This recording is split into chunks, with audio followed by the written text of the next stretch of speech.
đuôi là ngã cả lối họ ai liu riêng của mình ken chung lama he na ho to ki ho lim ding tia nga kal do Kahin DTS kalut hi ka sei khelu le jun tarik som le gin a chu lut Kahin ya ko na chu tu ni chan pathin mai puin kalut masat ni pen chon ke yong ha ta in kalalin ani ni chan na yong chun class pum thuma ka chayu chun ka din do le kaludi chadin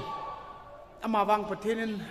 itin all in hat na ipin tulang hin wang alang kada angai na khat tabangin ka umtan mi imut phat na ki mulo hiti achu i tho phat jong hita bang achu nom ta na ki sa hin to a he icha te to school hum ki kai bom ma hi le akilal jin ye chun taw na ngai cha yong kain phongin mongin kahung kai na yong he gamla in thing kang phaya pada salbung chanchu no jong na head o hin gamla ma jeng in chika la jong boina ha satna mi hima tu theina tam ta ho akona patinin ei vian do a ki chika zil lai he dam sela ka chai thir ding ti he taw na ngai chat kain phone hin ka thusima chu DTS Bible school ka kai na he dinga hi ta ja chu kin yong chi ka YouTube a he kan ki ko ye hin ai chen midini ma hi zong le diploma cha hi zong le pathin zala kahin chai the na ding ti he taw na ngai chat kahin phone hin ka sim lo na he ke gitan lama ka uma chun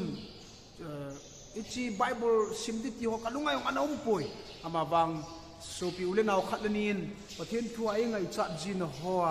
avel vela hung hi ting le tua khomu hung ki pha chun ka gela chu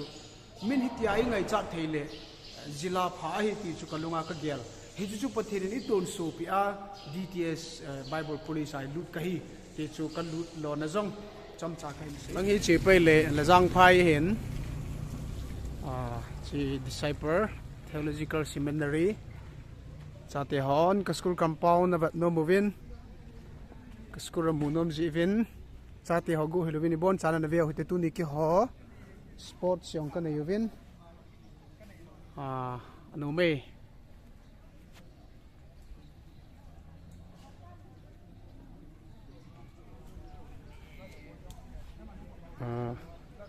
na classroom ka muno me ti hin Kachaten classroom ga ve nge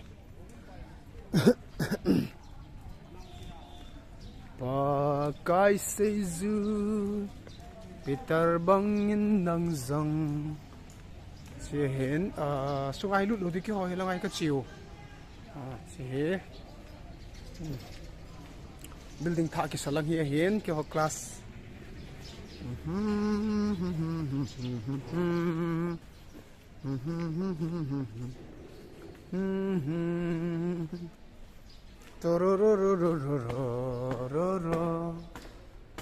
Diploma 1 ke ho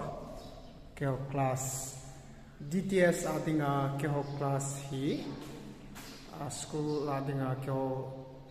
diploma 1 he tampin ka hibe tu ni hi library ki hong lo di hin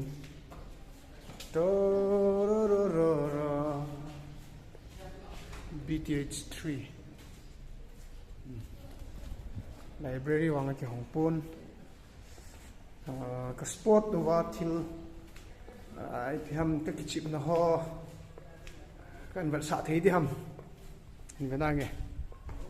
ke ading apoi mo pen chun thai tha na de chun toilet ha chun tha nei mai u si ki sui no min ka ki pai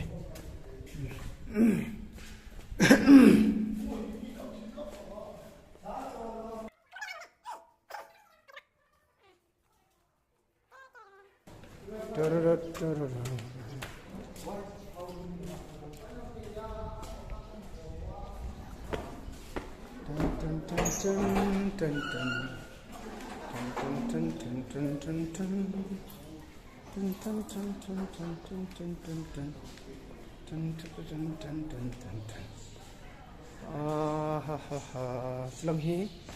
no shipper service ka bol now libat sa inye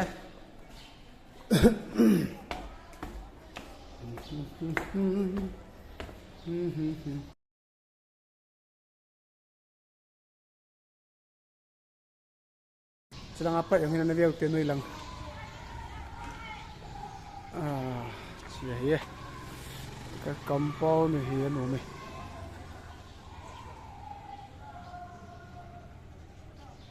Kyo house blue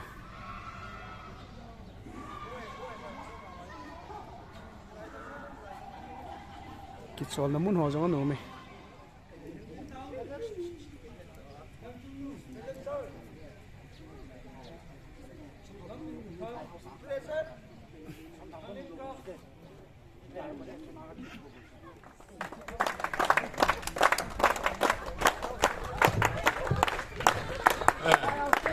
Quay đầu đi bỏ rồi là rồi nó tàu này mà là hình được hiện tu ni chip guesting he street Paulin Sang manager SBI Salbum branch hiện manager mà sắp đến rồi hiện họ có mai họ về sung nam rồi mà hiện gì chân phát đang ở chân chip guest song hiện là ball bệ sẽ phổ biến hiện dòng lệ tu sung à hiện ekipa nào bệ sa na in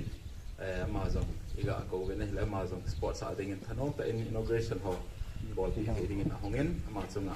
ke pat hu i7 ta le dts kampona hung lut na zong welcome e ball na he che to ki thon chen lim mau ve sa na in til neo cha slaya hung mel chi na in til neo cha gift neo cha pi no mo ben chu nga ngai hong pin tin chit ges pa Zo te weer.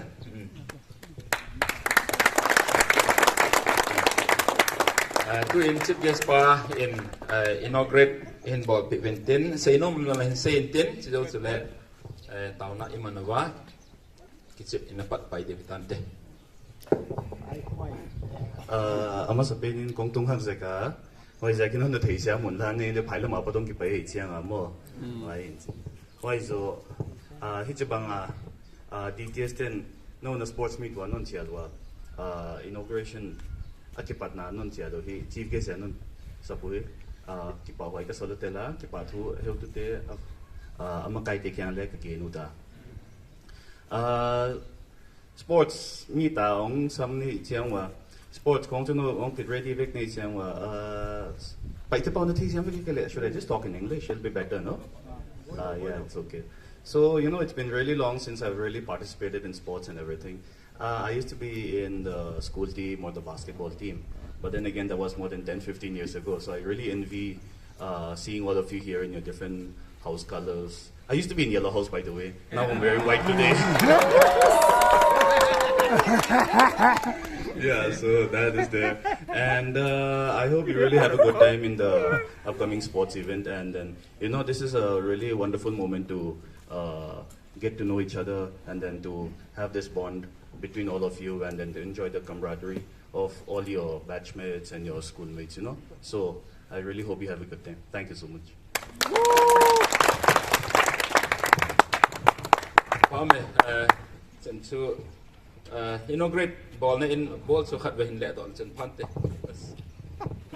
Kick the ball or throw the ball somewhere.